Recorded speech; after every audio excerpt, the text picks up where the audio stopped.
Y'all see this MrBeast shit? MrBeast posted one of his YouTube videos on Twitter. And it was a repost of a video that was already on YouTube.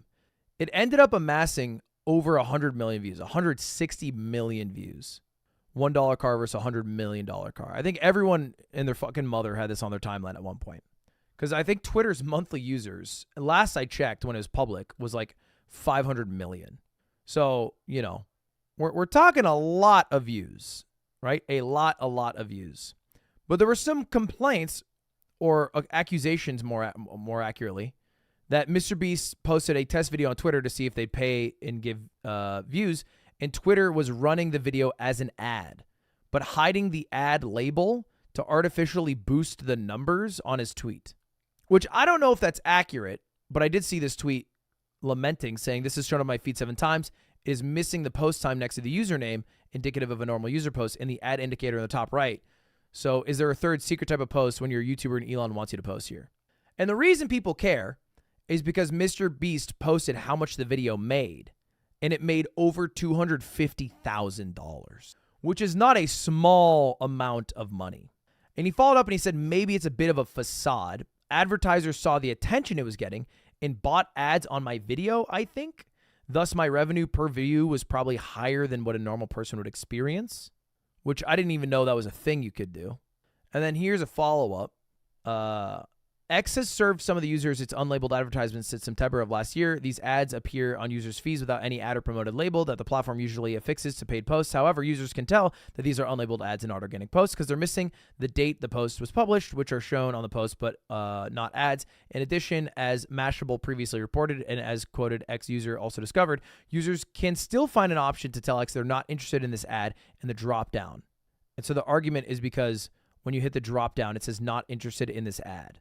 Look, I'll say, if I was Elon Musk in his shoes, and I think I said this when I initially saw that MrBeast posted the video, I was like, he should, and I bet he will, boost the fucking numbers and pay MrBeast more.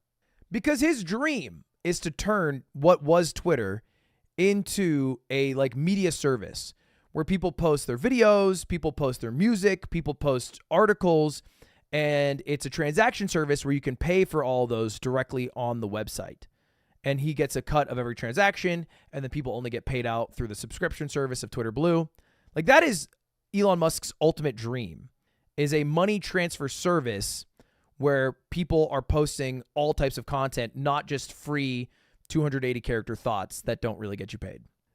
Which is initially what he wanted to do with PayPal, because he wanted to turn PayPal, a money transfer service, into a social media money transfer service.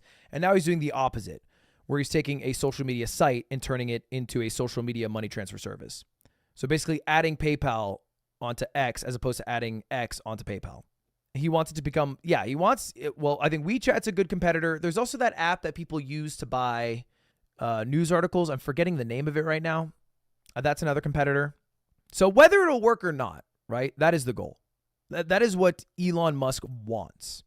And so when you got the biggest fucking YouTuber in the world, Substack. Yeah, Substack is like a really, I think, apt example of a competitor.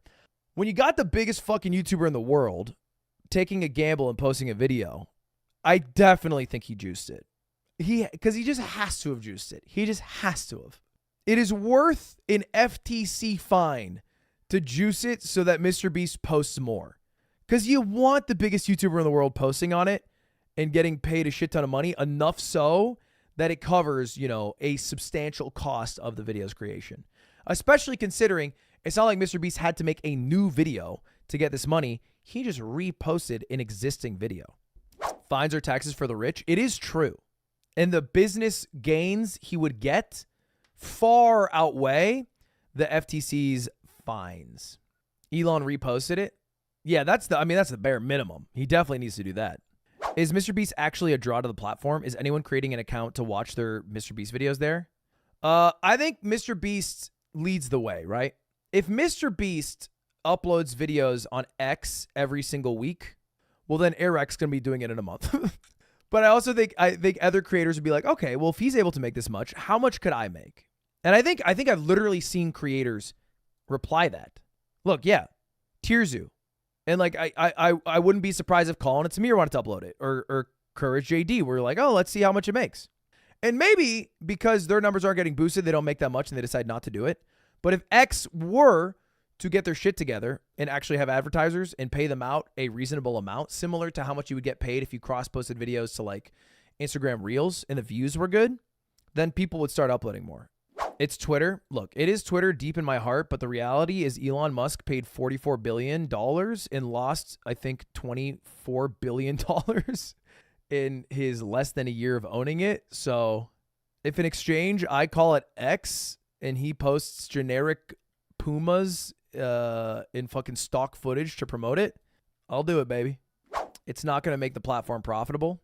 We'll see. I don't know. I don't know if I have faith yet.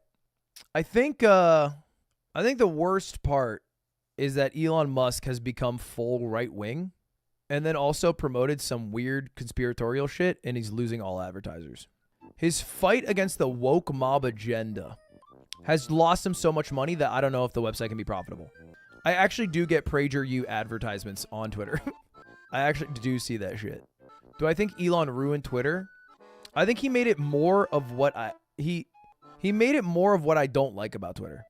I think what I don't like about Twitter is the quote retweet culture of finding like literally like 30 like tweets and then quote retweeting it to like make fun of the person, all for the sake of like having the correct opinion on what was a very unpopular opinion to begin with. And it makes this like stupid dunk contest, but everyone's playing on a children's basketball net. I don't really like that shit. I think that shit kind of sucks. The other thing that sucks is all Twitter Blue replies are pushed to the top. So anytime you click on a video and it'll be like fucking historical videos or culture videos, and you click on like this tsunami in Japan rose with the force of 1,000 tons. And then the replies will be like, check out Mother Teresa blessing a baby. It's like a totally irrelevant replies of just people with blue checks. And they're just promoting their own thing. And there's so much self-promotion. And it's so annoying because it basically means I can't click open anything anymore. So I don't like that aspect. I don't think it was a bad or dumb idea to only allow people with Twitter Blue to get paid. I think that was actually kind of smart. Elon saving free speech. I think that was also dumb. I think Elon thinking he was a savior of free speech was an oversight. Because the issue isn't free speech. It's that a website like Twitter or Facebook or YouTube that is based off an algorithm can accidentally promote genocidal thoughts and create a genocide. And so the issue isn't free speech. The issue is we should not openly promote everything.